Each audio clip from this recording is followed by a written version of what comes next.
Hello, everyone. Of course, welcome back to another very special episode of X Talking Ish with your boy X. And Ish. You already know what to do. If you are on Facebook, please make sure you go ahead and like this broadcast. Like I said, if you are on Facebook, please make sure you go ahead and like our Facebook page since you already are there. And if you are on YouTube, please make sure you go ahead and hit that red subscribe button on there for us so we can get more people to check us out on YouTube. And if you are watching this show because you watched it because you knew it was an upcoming show because you hit that notification bell, go ahead and hit that notification bell for me. Ding. Thank you there, sir. Thank you there, sir. Mm-hmm. And if you are on Twitter, please make sure you go ahead and hit that Periscope account video so you can go ahead and check us out on there. I'm about to go ahead and retweet it for everybody. Bam, bada boom, bada beam on my personal page at X_Williams 81. As always, Travis Crow checking in with us before we even get started. He got to let us know, fellas. I'm here. We appreciate that as always for y'all for tuning in.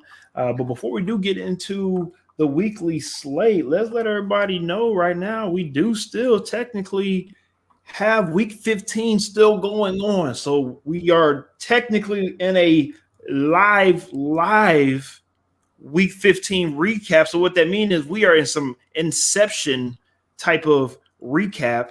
So if you know what I mean, we're going into this is like some Spider-Man multiverse stuff. So what I mean by that is we're going to recap the games we saw since last Thursday to where we are now Tuesday. And we're also going to update you on the last game between the Washington football team and the Philadelphia Eagles, with the Philadelphia Eagles at the moment leading the Washington football team by 10, 27-17 ish. We, of course, both picked the Eagles to win this game. Looks like they will most likely wrap this game up with a 10-point lead unless something crazy happens.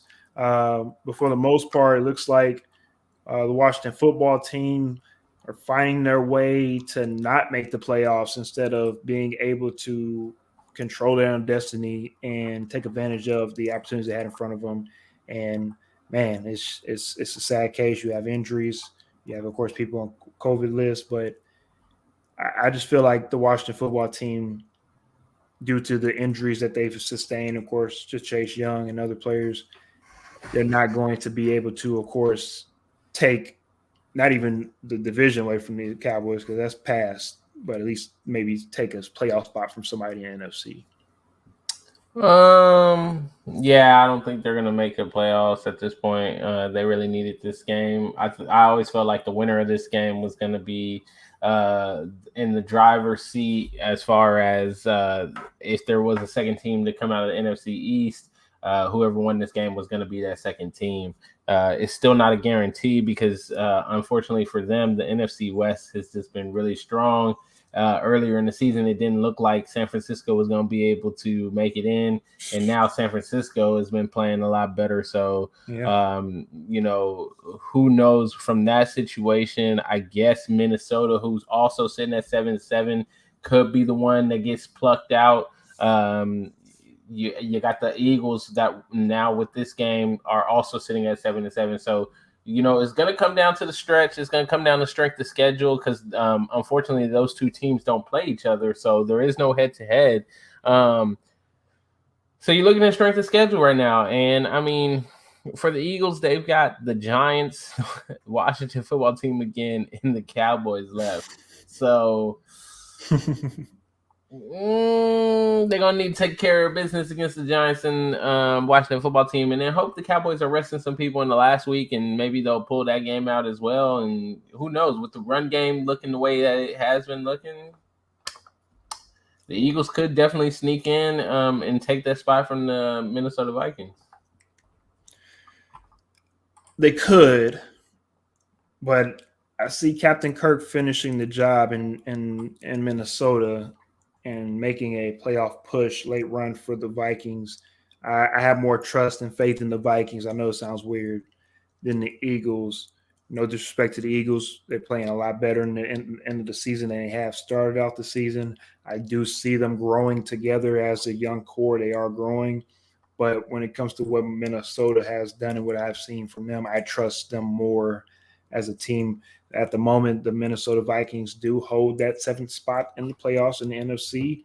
with everything going final right now with the Eagles, I'm still waiting to get update on how the playoffs look because since the Eagles are 7-7 and the Minnesota Vikings are 7-7, I'm trying to make sure and see that with the win, do they move them up? Yep, haven't updated yet. So once we get an update on that, I'll let everybody know how that works out. But with that being said, this is why the NFL made the NFL schedule at the back half of the season mostly against divisional teams because they want to see these types of matchups that are between divisional foes that play very, very big, that paint very, very big pictures on the playoffs and how they're going to look because you're going to have to be playing some of these teams to try to get into the playoffs.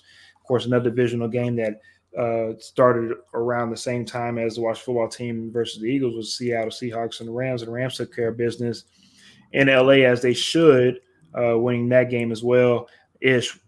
Are the Rams back on track to where they're supposed to be heading into the playoffs ish? I mean, I don't feel too confident about the Rams at the moment. They are 10-4 at the moment too. Let's remind everybody. They're 10-4, and they're actually tied with the debacle that is the Arizona Cardinals at the top of the NFC West at the moment. And the Cardinals have a lot of issues at the moment. Yeah, they have a lot of issues at the moment.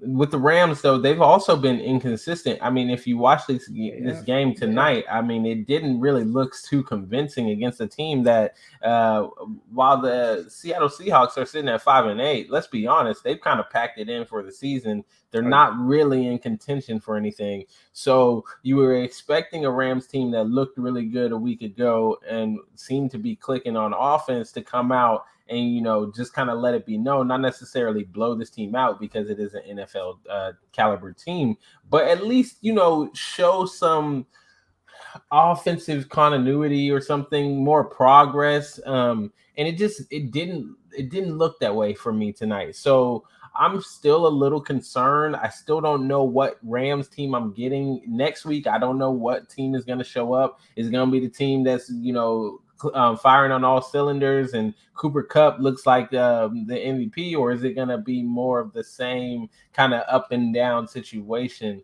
That's what I'm trying to figure out here with the Rams. But fortunately for them, they are kind of pulling these results out at the same time as the Cardinals are starting to fall off.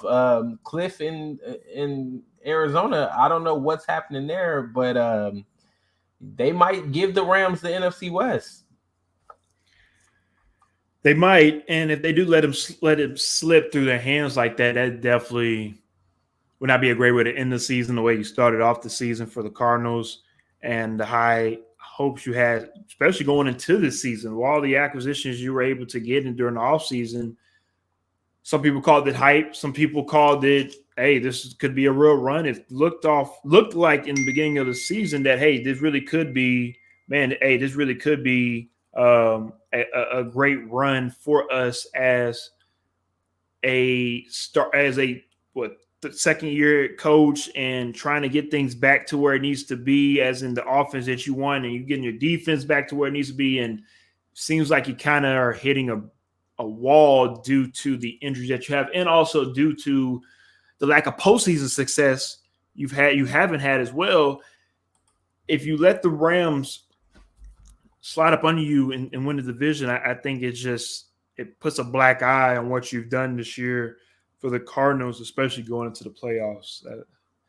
That definitely would hurt. Let's get into the comment section right quick before we move on to the next game. Your boy Lee, of course, checking it out. He says, hey, this is Sean's fiance. He is driving, so he is making me comment for a long time. Hey, I appreciate the dedication. Thank you, Lee. We love you for that as well, always. He says, which wild card team do you think poses the biggest threat to the NFC? He is. Oh, yeah. Trust me, I didn't need to read that when I read it. He said, which wildcard team do you think poses the biggest threat to the NFC? That is a great question. And at the moment, I also answered what I was just talking about with the Eagles going 7-7. That does not move them into the 7th spot of the playoffs. Of course, going off division standings, Minnesota Vikings still hold that 7th seed. So At the moment, if the playoffs started now, it would be the Minnesota Vikings. So if the playoffs did start today, the Green Bay Packers, let's go ahead and just bring it up. Green Bay Packers would be the number 1 seed. Cowboys would play the Vikings. Buccaneers would play the 49ers, and Cardinals would play the Rams. Let's go back to what Lee is asking. Of course, he's asking, hey, which wildcard team do you think poses the biggest threat in the NFC? Ish, you want to make your quick pick? It's the team that, for me, at the beginning of the season, I predicted to go to the Super Bowl, the San Francisco 49ers. I think the 49ers are a wildcard team that you do not want to play going into the playoffs right now. They've kind of started to turn things around. They're starting to get more production from the guys that we expected to get a lot of production from. Deebo Samuel is looking healthy. Brandon Ayuk has been making more plays lately. Jimmy Garoppolo has kind of started turning things around. Early on in the season, he was struggling. It looked like Trey Lance might end up stepping in before the end of the season. And now Jimmy Garoppolo has taken that job by the reins, and he's kind of making it his own again. So the San Francisco 49ers, for me, are the team that, if you're a playoff team on the NFC side, you just don't want to face them, because let's remember, this is a team that's only a couple years removed from a Super Bowl. You're correct. And not only being in the Super Bowl, but leading in the Super Bowl. And it looked like they were going to win that before Patrick Mahomes had a magical play to Tyreek Hill. So this team, they know how to do it. They know how to get there. They've been there before. They have that winning mentality. Kyle Shanahan always has them ready to play. That is a team, for me, wild card or not, as long as they make it in, let's be a little bit careful about the matchup when we play them, because San Francisco, they are the real deal. Look, you're not wrong with what you're saying. If it was up to me, honestly, I would agree. But I will throw out my caveats, because if it's not the 49ers, I would go surprisingly not with the Rams, but all the talent that they do have, because with all that talent, yes, they probably should win. But as we've seen so many times year in and year out, sometimes certain teams in the NFL, you just don't win the Super Bowl, even though you have more talent than another team. I don't know what it is, but it's happened too many times. I could see the Minnesota Vikings with the way that they're playing. If you play against the Cowboys in the first round, I could see them upsetting the Cowboys. And then also, if they make it to the NFC Championship game where you play against the Green Bay Packers, they are a team that's not scared of Aaron Rodgers, and that could upset Aaron Rodgers. No. So you said no, but they're not upsetting Aaron Rodgers. Hey, Kirk Cousins has proved you wrong plenty of times this season. Right. And he will continue to prove you wrong, sir. I'm gonna keep my money on him not proving me wrong. Hey, you can do what you want to do, sir, but if Kurt holding up that trophy at the end of the year, the only trophy Kurt will be holding up at the end of the year is the toilet bowl trophy. Okay, the toilet bowl trophy, because Kurt is not gonna win the Super Bowl. He's not gonna win MVP. He's not gonna win comeback player of the year. He's not gonna win anything. You know what he's gonna win? He's going to win the most overrated starter in the league. He's gonna win the biggest waste of money in the league. He's gonna win a big fat get the hell out of Minnesota. That's what he's gonna win at the end of this season. You done? I mean, I can go on all night about Captain Kirk. Because if Minnesota wants to get rid of the second best touchdown to interception ratio quarterback in the league, then they can do that. And let's be real, most likely they're probably going to part ways. But it's not because of Kirk Cousins. It's just because both sides probably have been there long enough together to where they got the most out of each other. They got the most out of each other. No, Cousins can't win. It's more than that. It's more than that. It's more than that is, and you know that. But at the end of the day, you can like Danny Pennies, and I'll root for my Kirk Cousins. You gonna stop disrespecting Danny? And we'll figure out who can finish the season. We'll figure out who can finish the season. That's my point. With a broken neck. Hey, that's my point. He probably should be playing in the first place. He probably should be playing. It's fine. Don't worry. Next year he's gonna come to Houston. He's gonna turn the team around, put him on his back. Danny Dimes, he just needs a new opportunity, man. And I'm loving Ish for the segues, because speaking of toilet bowl and speaking of Houston, bada bing, bada boom, Ish segues me back into, for some reason, this team in Houston needs to be called the Can't Get Right, because when you're supposed to win, they don't do that. And then when you're supposed to lose, now you want to win. They still can't do that. Now you want to win. And the Houston Texans now have, with the win that they had against the Jacksonville Jaguars, automatically gives the Jacksonville Jaguars the number 1 pick in the upcoming draft, due to the Houston Texans sweeping the Jacksonville Jaguars. And we understand, look, you go out there to play the game and win the game every week. We got that. We understand. But we also know that it's sometimes that certain management groups would want you to not play as hard this game. Let's be real. This is a business. Let's not act like this is Little League football where we out here trying to win Little League Super Bowls and whatnot. Let's be real and know that, hey, as professionals, there's some teams that are trying to get ready for next season. And the Houston Texans might be one of them. And for them to go out there and actually play their hardest-ish, what is wrong with these? What is wrong with these fools? Please explain it to me. I don't know. I was watching this and I was just baffled at what was transpiring in front of me. I definitely thought that they were going to go out there and lose this game. Now I'm hearing talks that people actually think that Davis Mills is the guy. He's the guy, baby. They're going to give him another year. He's the guy. They're going to get him in another year in Houston. So apparently they got their franchise quarterback. Houston, all things are go here in Houston. They're looking forward to picking 3rd in the draft. They've got a lot of guys on their radar that they're looking at. They may even shock everybody and move back to get more draft picks. Who knows? We'll have to wait and see what brilliance comes from that. Also, not to mention just a FYI. Latest update on Deshawn Watson's situation. From what I have heard, they expect to have everything, wrapped up or a better idea of what the end result looks like sometime in January. Most likely toward the end of January is what I'm hearing, as far as that movement. So we might see a Deshawn Watson trade around the Super Bowl. Okay. No, and right after the Super Bowl. Right after the Super Bowl, you're 100% correct, because usually if you want to make some shockwave news, people usually wait until Super Bowl weekend to do that. Yeah, right after Super Bowl, there could be a verbal agreement in place for Deshaun Watson to be traded away from the Houston Texans. So be on the lookout for that, because as these cases start to kind of get figured out and they decide, what charges, if any, he faces, then that'll clear up the whole situation for these other teams that are interested.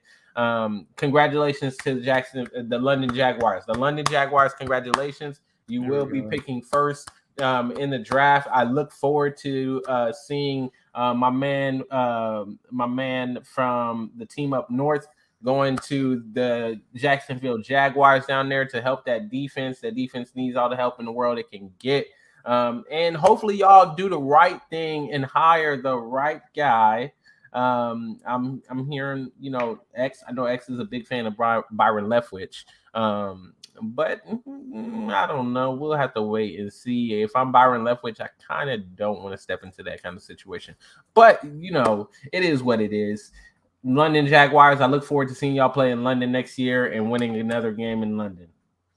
I wanted to wait and have you say everything you wanted to say. And when they didn't want to cut you off, I wanted to let you speak because, hey, you deserve your moment to talk about your team, the London Jaguars, as you call them. I call them the pit dwellers of the AFC South.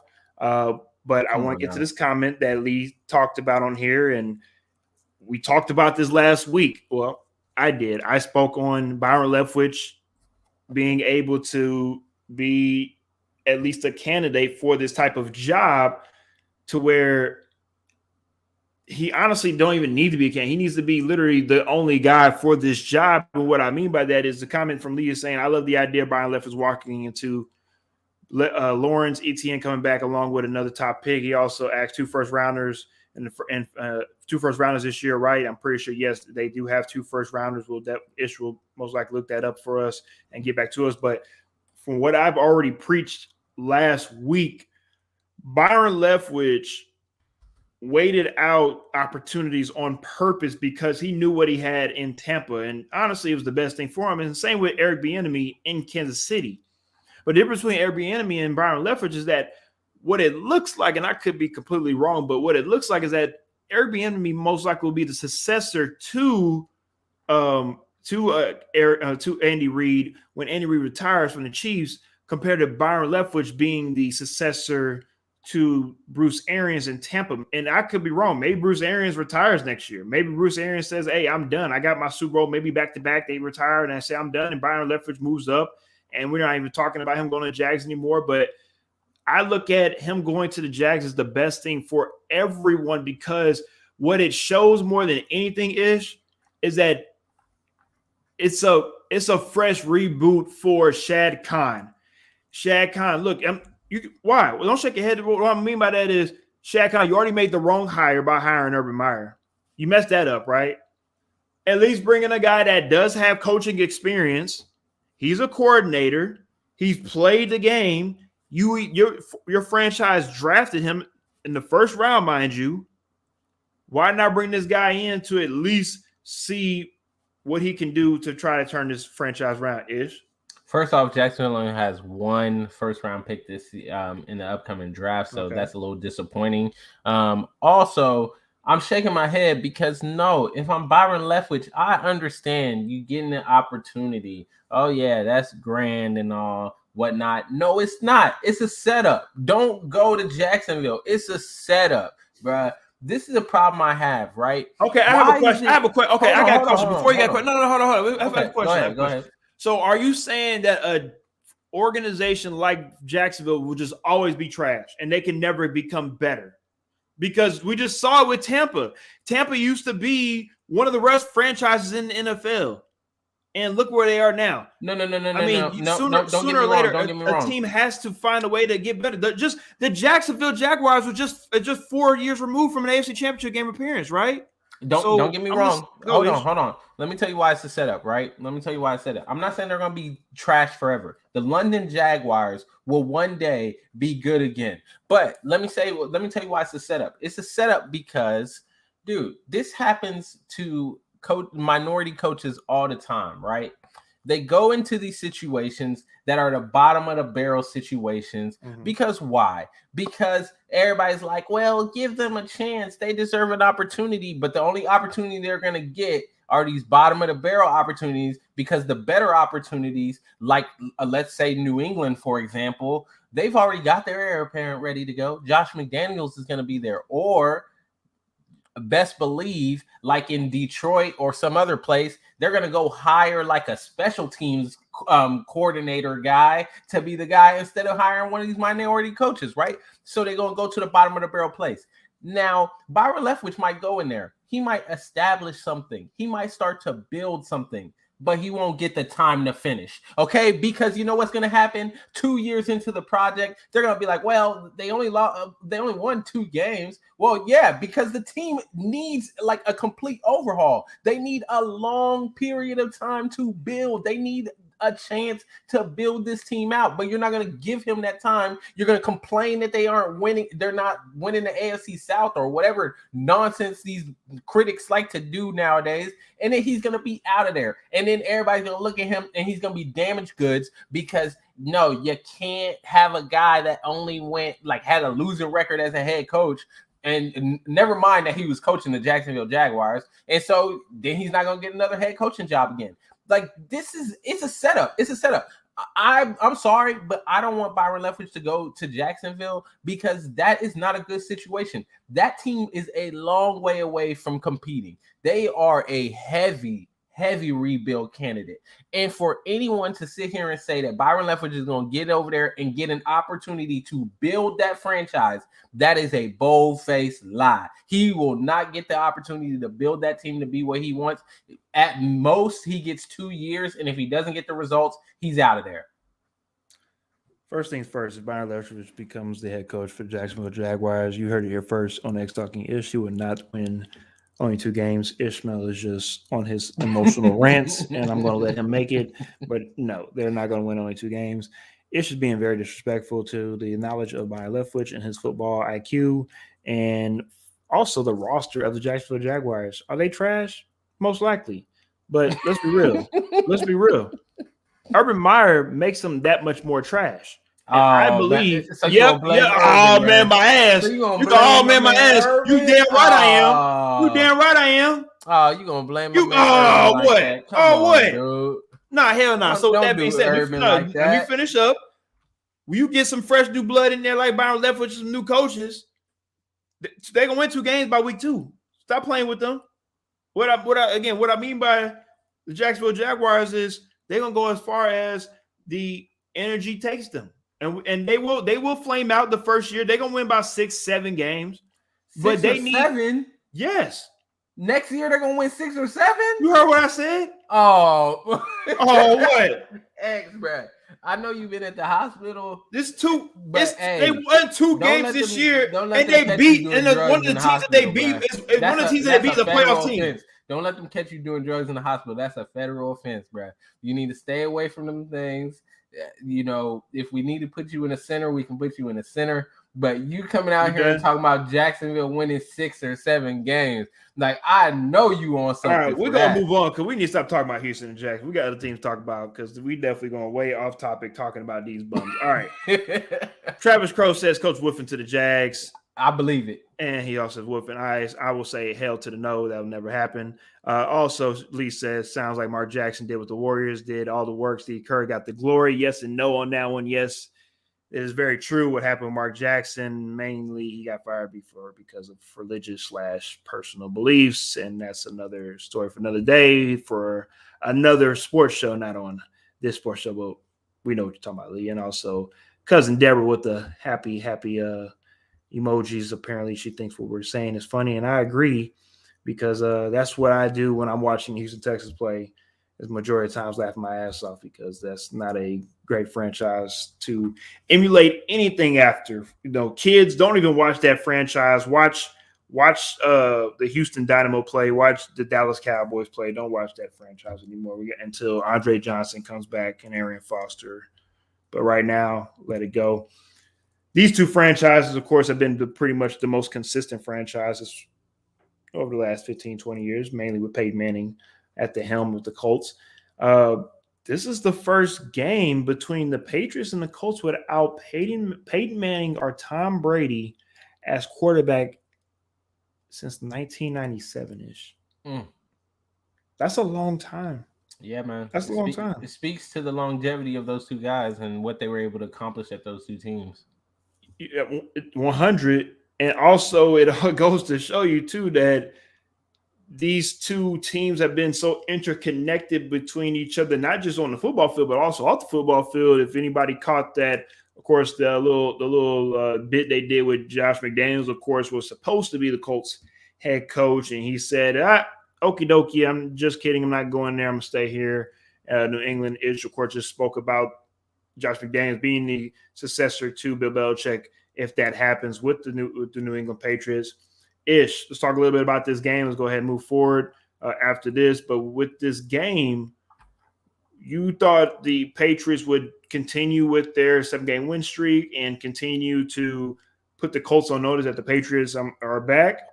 I thought the Colts would step up and find a way to win this game. I just wasn't expecting them to do it the way that they did it. And what I mean by that is, but what impressed me more than anything is wasn't the 20-0 lead that they were able to start off with. It was New England coming back from the 20-0 lead and Indianapolis saying, "Oh, you're not going to scare us this time. You're not going to get us. We're going to finish y'all out." And with a big run from Jonathan Taylor helped them steal that game. So seriously, kudos to the Indianapolis Colts for that big win at home. But which team to you do you think that we can find out more about which team and win this game? Do we find out more about the Patriots? Or do we find out more about the Colts? No, we found out more about the Colts. We definitely found out more about the Colts. Real quick, I just wanted to point out 19 rushes for 81 yards. That's what New England had at the end of the game. To Indianapolis, 39 rushes for 226 yards. Woo! We found out more about the Colts because the one thing we always talk about on this show is come playoff time, run the ball. It's about defense, teams that can run the ball and play defense. And when you look at that, stat line right there, it tells you something about this Colts team that, I think we recognized it last year, and we were kind of curious to see if that would carry over. Also, we were trying to see what would happen without Phillip Rivers. We weren't too sure about Sam Bradford 2.0 over there, and whether or not he was going to be able to do enough to just kind of help carry that team through and not have to lean 100% on Jonathan Taylor. Well, I can tell you right now, the Indianapolis Colts we answered the question about the NFC. I would tell you on the AFC side, that's a team you don't want to play in the playoffs because they run the ball better than anybody else in this league. I think the only other team that can give them a run for their money when the king is there is the Tennessee Titans, who desperately need him to come back. But we'll talk about that a little bit later. We learned about the Colts because we learned that they are the real deal when it comes to running this ball. And New England, I mean, they got to do a little bit better running the ball in the playoffs. I mean, if they're going to be the team that we thought they were just last week, where we thought they were going to actually, lead the AFC, they're going to have to perform a little bit better than they did. Like you said, I liked how they came back towards the end. They showed that heart, that fight, that Bill Belichick never quit. Mm-hmm.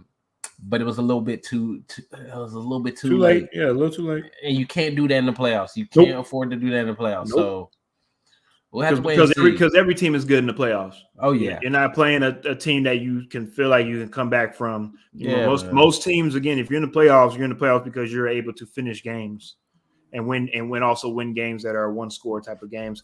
At the moment, in the AFC, if the playoffs did start right now, it'll be the Bengals versus the Colts. Who you got? Oh, I got the Colts. Colts. Okay. I expect the Colts right now, to be honest. The Colts are, like I said, a tough matchup for anyone because of that run game. I just don't know. I'm looking at some of these teams. I just don't know what team has the lines or the scheme to stop this run game, because they are very physical. The thing about the Colts right now is that offensive line, probably the best offensive line in the league, and they're just kind of out. They're just kind of out muscling everyone. You look on the AFC side, Buffalo was supposed to be the run stop defense. They were supposed to be. I mean, not looking too good for them. New England's already been beat by them. Cincinnati's too up and down. We're going to talk about that in a little bit. Mm-hmm. The Titans, I think, possibly could stop Indianapolis. We know because they've already swept them this season. It's hard to beat a team 3 times. It's hard to beat a team 3 times. And that's about it. I don't know about the other teams. Even the Chiefs right now, I don't think the Chiefs can stop that running game. That would be a nasty matchup for the Chiefs, because if there's one thing that I am fearful of, it's a team that can run the ball. Even with Chris Jones, I think you can do it with Chris Jones. I think he sets the tone. He sets the tone. If y'all able to, the first quarter sets the tone. If Chris Jones is able to make a really, really big stay in the first quarter, I think you find a way to win that game. I don't know. But besides the Colts winning, for me, looking into this game, I want to see how the Patriots finish off the rest of the season. I'm not really worried about them due to the Belichick, but I've never really worried about them making a big splash in the playoffs anyways. At the moment, they are number 2 seed. So if the playoffs started right now, they would play the Chargers. I mean, that's a decent matchup. I mean, that's pretty good matchup. Go either way. I mean, but for the Chargers going to Foxborough, that would be the reason why I think the Patriots would be able to win that game, because you do have a home playoff game. So it's interesting. Of course, we'll get into the playoffs matchups very, very shortly.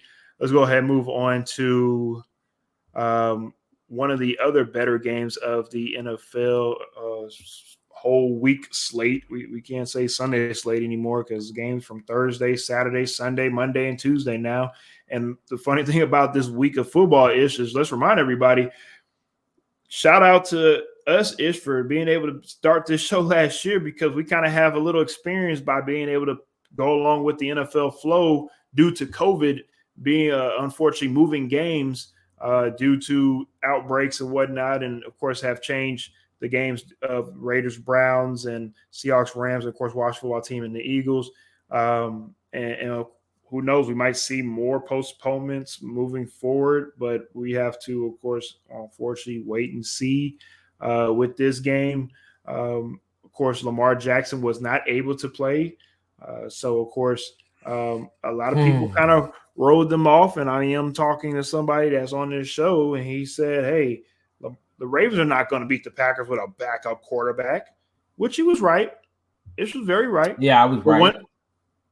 He was right. But one thing the backup quarterback that did that no other Ravens quarterback did, and that's even including Lamar Jackson, that's throw for 2 touchdown passes in the game and also rush for 2 touchdown passes in the game. And he was balling. He was playing very, very well. Didn't get the job done, but I will say Jim. We can talk about that in a second. We talk about that in a second. But I will say that if he's not able to be Mr. Huntley, if he's not able to play with this team, because most likely it's Lamar Jackson's team until they do whatever they want to do, the Ravens, maybe Mr. Huntley might have made him some extra dollars with the next team that he's able to play with next year or again in the future, because it looks like he's able to be that type of dual threat quarterback that a team might need. And if he's able to play backup for the Ravens and play with a terrible offense like that, just imagine what you can do with maybe adding a decent number 1 receiver and letting him, go to work. Again, he had a comeback win the week before against the Bears, and for him to almost have another comeback win against a playoff team like the Packers, that has to show some type of like, hey, I know he's new. I know nobody has film on him, but we got to find a way to at least limit what he's doing. Ish. I think the difference, and I think of why he performs so well is I think they even touched up on it during the game, is that when he comes into the game, he does still offer the run threat. He can run. Now, while he's not as dynamic as Lamar, he's still very, very good at running the ball. Yes. Like, he's not as dynamic as Lamar, but he's still very good at running the ball. 13 carries, 73 yards. 73 yards. And he led the game in rushing. But the thing that separates him is that he's a far better passer than Lamar Jackson. See, and that's the real disrespectful thing to say, that a backup quarterback is better passing the ball than a starter. But the unfortunate thing about it is that is the truth. But it's because Lamar is just so dynamic on both sides, you have to start him because he's just that good. But the guy that's behind you is a better pocket passer. And that's the thing that I've always stated about Lamar, is that I just wish I just wish you could be like Huntley. I don't want you to be like Huntley. I just want you to be able to throw like him. And if he's able to do that, then you can open up so much more now for you to be so much more dynamic on the offensive side of the ball, to where now you are now unstoppable ish. Now, my bad. Before I throw it to you, let me get to this comment from Travis Cole, because this is a great comment. He asks, if Jackson was playing, do the Ravens win? That's a good question, because if you've seen Lamar Jackson these past couple of weeks, he has been struggling. So that's a good question. About to kill 2 ravens with 1 stone. Ooh, I like that. So to answer Lee's point, where Lee was asking, does the game show more about the Ravens and what they can really do, or about the Packers' worries about a game that should have been an easy win? I think it showed more about the Ravens and not so much about the Packers, because one of the things I think for the Packers is, number one, they didn't know who was playing. It wasn't until game day and pretty close to the game that we found out Lamar Jackson wasn't playing, right? Because they were still kind of up in the air. So I think we learned more about the Ravens and what their offense is capable of, what their team is capable of when they kind of prepare and do things. And they've been doing it for a couple of weeks now, although the offense has struggled. And then, with Huntley, it's kind of picked up a little bit. And then to answer Travis' question about whether or not if Jackson plays, do the Ravens win? I think no. I think Huntley gave him the best opportunity. The reason why I say that, and what I was getting at, like, in that you were touching on as well, when it comes to the passing game and when Huntley is in the game, the ball comes out of his hand on time. And that is one of the big things that I think separates he and Lamar and why it looks different when he's in there. Because there are times where Lamar is able to get into Mark Andrews and it looks good. And, oh, yeah, he's making these plays and stuff. And even some of the plays to the wide receivers. But what you saw in this game with Green Bay and how Huntley changes that offense, not only does he pressure you with the run, but when he stands in the pocket and he has to throw these on-time balls, these in rhythm balls, because there are certain routes in the game of football that the only way you hit the route and the only way you are able to be successful with the route is if you throw the ball in rhythm. That means the quarterback has to anticipate, he has to throw the ball in a certain spot, and the receiver has to believe and trust that the ball is going to be there. Huntley is able to do that most of the times. There are some errant throws here and there, which is why he's not an obvious starter in the league. But at the same time, way more than Lamar Jackson, he's able to do that. That is where I feel like they put pressure on Green Bay and why Green Bay struggled, because I don't think they game plan for a guy that was going to come out and as soon as he catches the ball is able to deliver the slant on time in the right spot. We saw a couple of really great third and fourth down conversions where he threw the slant in the inside slant from the slot, and every time on the money. I mean, hit the guy on the money. They got the first down, and they were able to move it. If Lamar's in there, I don't know that that's going to happen because he's kind of hit or miss on those timing throws. So I think Lamar's going to be back, and I fear for the Ravens because we talked about it last week. We talked about it Sunday. We're going to talk about it again, I think, on this coming Sunday. It's not looking good for Baltimore. The division no one wants to win. I mean, they're second now in the division. Yep. Cincinnati's leading the division also at 8-6, and they got the tiebreaker on them. Yep. They're about to play Cincinnati on the road. And if you lose that game, it's a wrap. If you lose that game, it's done. If you lose that game, it's over. No division, and most likely no playoffs as well, too, the wildcard wise. Yeah, so it's do or die now. I mean, it's do or die. Most likely, I'm assuming Lamar will be 100%. Well, so let me throw this question to you. I'm close to 100%. I want to throw a question to you. Yes, sir. And I want to throw a question to the viewer to the viewers as well. I want you guys to comment as well. You got this game against Cincinnati coming up this week. Do you play Huntley? Or do you play a maybe 95, 90%, 100, whatever Lamar happens to be, or do you play Lamar? Like, who do you play this week? Because the question is, if I remember correctly, it's an ankle injury with Lamar, right? Bone bruise, yes, sir. That takes away something that takes away a big part of his game. What makes him special? Mm-hmm. Who do you play?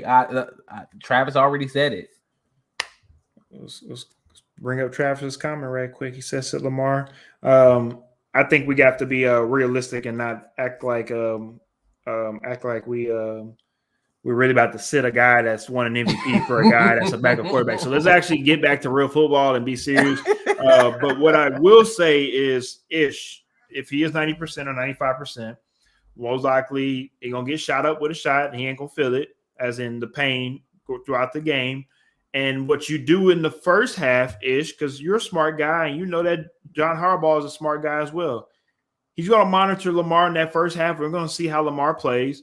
If he plays well, he's going to continue, of course, to play him the rest of the game. But if he struggles and he's turning the ball over, getting sacked, just doing unnecessary things that are making the game harder for them than it needs to be, I wouldn't be surprised at all if they do go back to Huntley in that second half to try to win that game. Can you afford to do that, though? Well, you want to know why? Yes, you can afford to do that. Is because these are professional football players that's supposed to understand that we're trying to win a game. But what I'm saying is, though, Cincinnati put up 41 on them last time. You're correct. Are you gonna be in the game? Like you're correct. But I will say Cincinnati should win that game. They're at home. They have all their horses. They should win that game. They should. But with the Ravens, I don't even think the Ravens are even equipped enough to even beat the Bengals in the first place. Unless the Bengals just fall flat on their faces. Because let's be real, the Ravens' number one threat is Mark Andrews. No disrespect, but when your tight end is your number one receiving threat, that is a problem. It is a problem. Anybody's team. So what I'm saying is, Mark Andrews is a beast. 10 catches, 2 touchdowns. Not taking anything away from him, but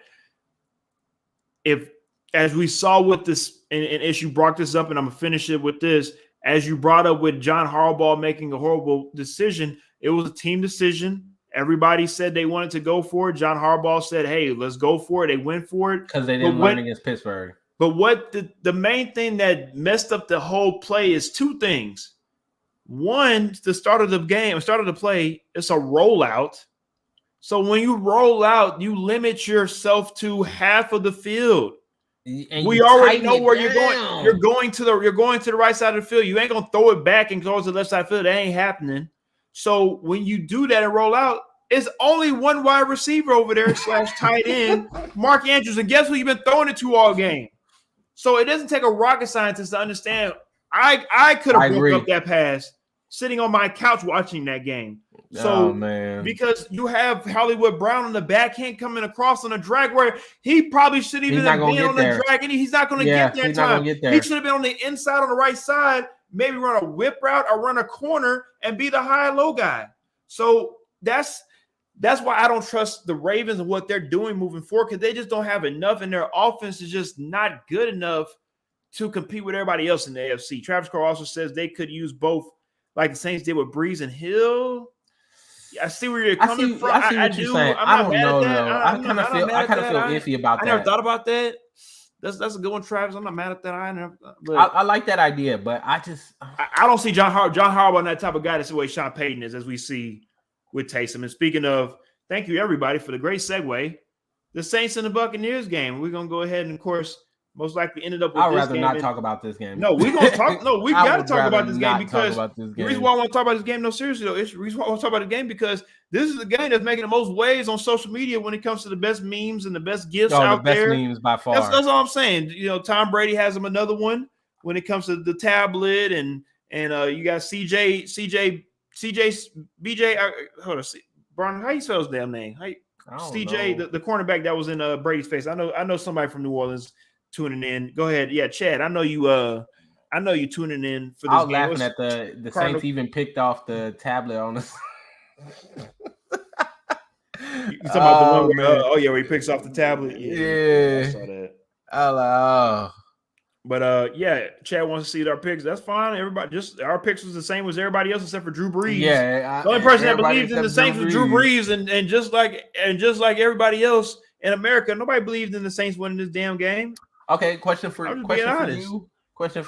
and question for the viewers at home once again, because I like quizzing y'all. Yes, sir. Are you still good? Or are you not good with the Bucs in their current state? Because now we got Godwin, who is out. Yes. Antonio Brown, we still looking for him. Trying to figure out what's going on with him. David just got put on IR. David got put on the IR. I mean, who's looking at the Buccaneers now and starting to think a little bit like the curse of the repeat is starting to catch him. I like the question you're asking. I appreciate Chad for getting it right for me. CJ Gardner Johnson. He spelled it right. Gardner Johnson. CJGJ. See, I was close. I just forgot the ending. But great question. I completely understand where you're coming from and asking about just the injuries coming at the wrong time for the Bucs. It got, of course, don't forget Leonard Fournette being put on IR. Mike Evans is week to week with his hamstring. Yep. I mean, it is the wrong time for all these guys to be put in this position. And just like I said with the last team we were talking about, when it comes to your tight end being your best receiver, maybe Gronk right now is put in a position where he might be the best receiver until AB gets back at the moment, and that's not a good thing. And with Brady, let's be real. You can say, "Oh, it sucks that he's in this position," or nobody honestly give a damn because a lot of people want Brady to lose all the time, right? See him lose. So for Brady, it's an opportunity for him to try to continue on with what he's doing. I just continue on as in finishing off the regular season and just finishing and just trying to get through the regular season without the anybody else getting hurt. But here's the thing, though, Ish, they're in a position right now where if we started the playoffs, they're in the third seed to where they would play the 49ers, and that's not a guaranteed win. That's not a guarantee. We were just talking about that's not a guaranteed win due to the injuries that you've sustained right now. And luckily for the 49ers, I mean, they're getting healthy right now. Deebo Samuel missed a week-ish with his injury, but he's back healthy again. And for the Tampa Bay Buccaneers, I ain't saying you're correct, but damn, I mean, it definitely could be a situation where maybe the repeat doesn't happen. You know, I did pick the Tampa Bay Buccaneers to go back to the Super Bowl, but it's looking very still in the air for anybody in NFC. I like the Packers. I think A-Rod has an opportunity, but history shows us that, damn, A-Rod gets to the playoffs and he finds a way to mess it up too. You know, the NFC is not a guarantee, this team is going. I think the NFC is wide open. Same with the AFC. I think this season of football is probably the most wide open football we have seen in 20 years.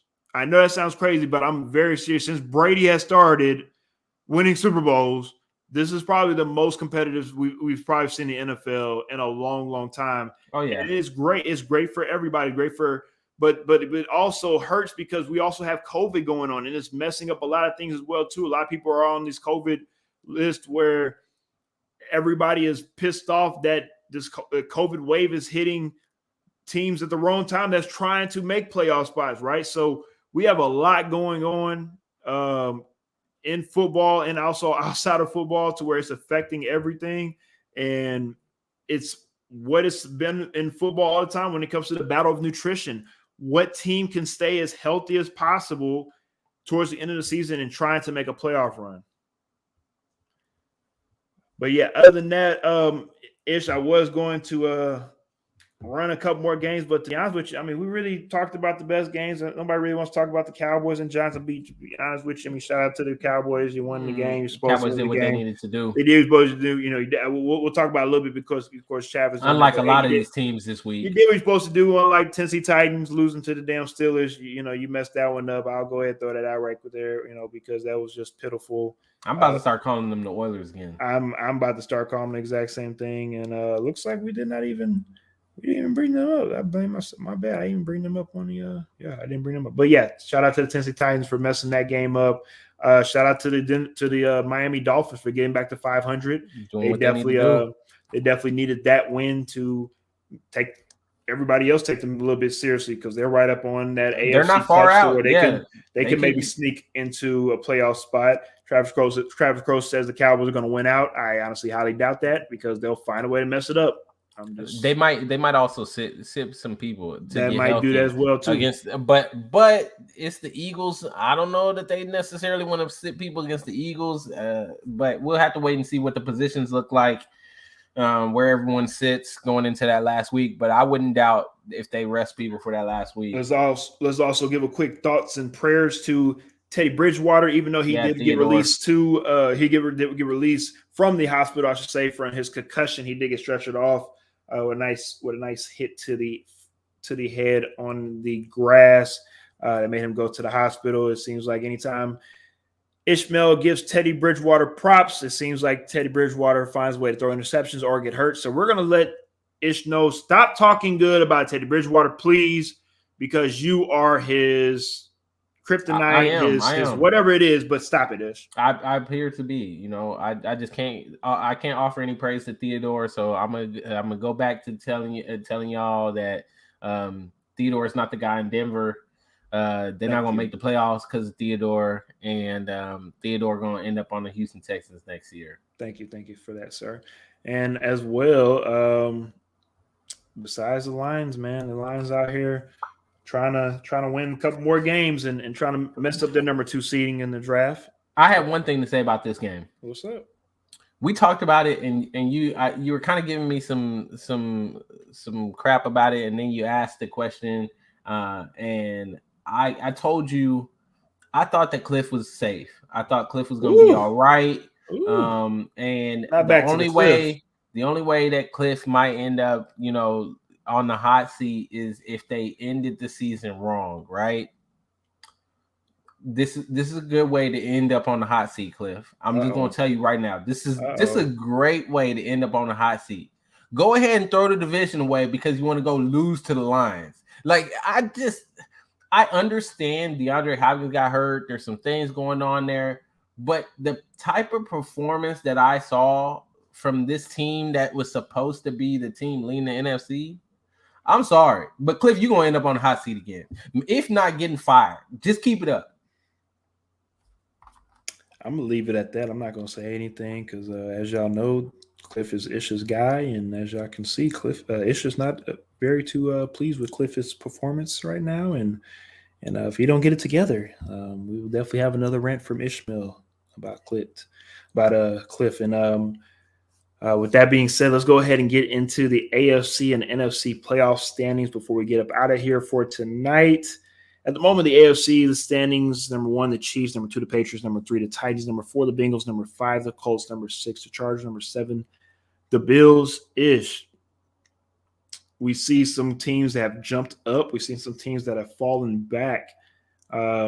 We also have seen that the Bengals at the moment have gone from out of the playoffs to the number 4 seed due to, of course, being the division leaders in the AFC North.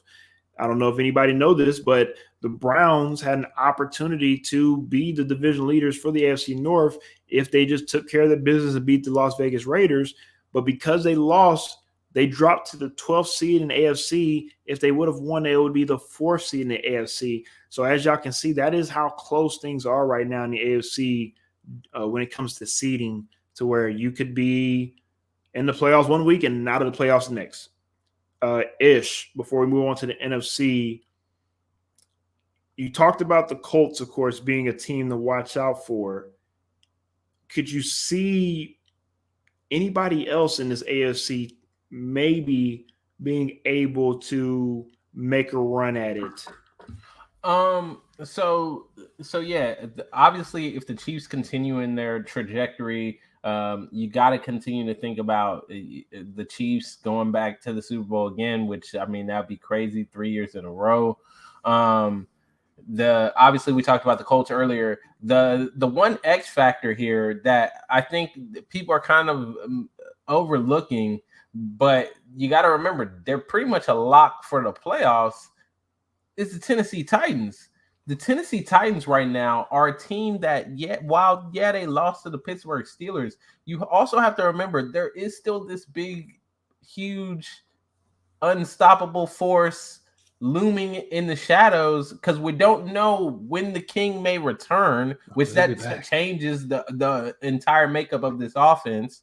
Not to mention, there's a guy by the name of Julio Jones that, while he hasn't played much and done much, let's not talk about Julio. Let's go ahead and move on to Julio. All I have to say is Julio hasn't done anything this year. Move on to the next guy. He hasn't done anything this year, but you have to think, if he's able to play in the playoffs and King Henry is able to return, what does his offense look like? Right now. So they're an X factor there, because we don't actually know what this offense looks like with all of their pieces there healthy. So that's the one thing I'll say about them. All y'all know, anytime that Ish gives props to the Tennessee Titans, they lose. That's a bingo. So we're not going to take Ish seriously with what he's saying, because the Tennessee Titans have a lot more internal problems right now that Ish is not aware of. Because when you lose the game against the Pittsburgh Steelers by having 4 consecutive turnovers in the game, that is a problem. Now they're going to beat the 49ers. Don't worry about it. And Tennessee Titans are not going to beat the 49ers on Thursday Night Football, because right at the moment we are not disciplined on both sides of the football. So we'll figure that out. The only team that I seriously could take a little seriously it's the Patriots. I mean, and I want to say the Chargers. I want to say the Bills, but I just feel like the Bills just are not ready. Mm-hmm. And the Chargers, they're going to find a way to charger it up and go for it on 4th down when they don't need to. and the Patriots are just going to let you mess it up for you. I mean, for yourselves, like they would if they were to play the Bills. If they were to play the Chargers, they would. Yeah, they let you hurt they yourself. would find a way that the Bills will turn the ball over on themselves, and they would win the game 6-9. And then, of course, they would laugh at the Bills once again. But I can't trust. I want to pick the Bengals, but they're too young.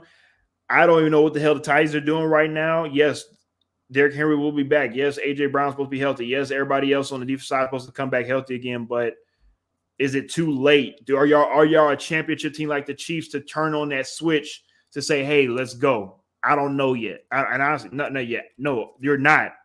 But the thing is are y'all ready to play when it's time to play?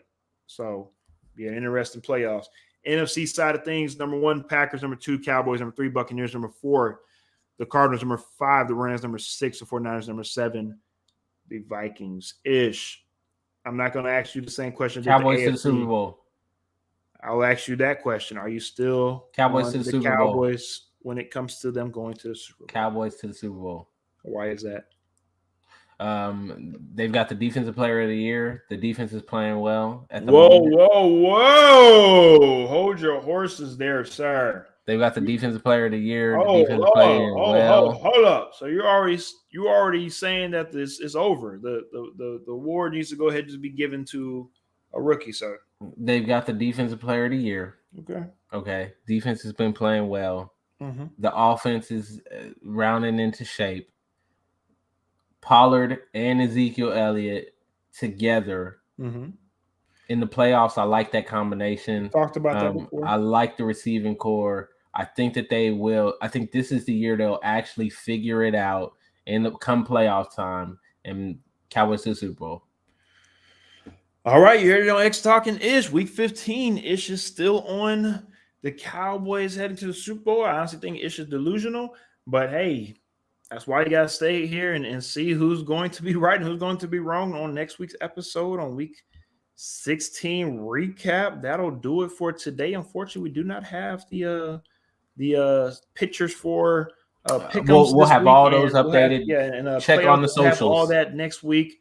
We'll have on that on socials in the next couple of days. But next week, please, of course, join us for our pregame show, our Monday Night Football show, and also, our recap show next Tuesday. We do, of course, apologize for missing our Monday Night Football halftime show, but I kind of had. We don't apologize. Well, I was gonna say I kind of had a little thing to do, which is, of course, deliver my little baby. That's why I'm here with my little bracelet right here from the hospital. I was able to deliver my beautiful baby daughter last night. Came into this world at 8:17 at night. So if y'all know, that was around the time Monday Night Football halftime. Monday Night Football was around the halftime was going on, and I think my wife would have been a little upset with me if I was trying to do a show while she was giving birth. So I appreciate everybody seriously though for letting me know the congratulations, and everybody else for the support, and definitely, of course, appreciate my co-host here for everything he has done and all the support he has done for us and the family. And of course, please stay tuned to X Talking Ish, because we have a lot more surprises moving forward. And of course, the next couple of weeks we will be in Fort Worth live show, of course, in a new city, on site. We'll be out and about. So, of course, we won't be cooped up in the rooms anymore. You'll be able to see us out and about, and we can't wait to get to Fort Worth and show y'all our project that we have out there for y'all. And, of course, as always, please make sure you stay tuned in with X Talking Ish through our socials. If anything changes, we'll let y'all know through there. Ish, you have anything to say before we get up out of here? No. Alrighty then, you heard it from Ish. We will see y'all next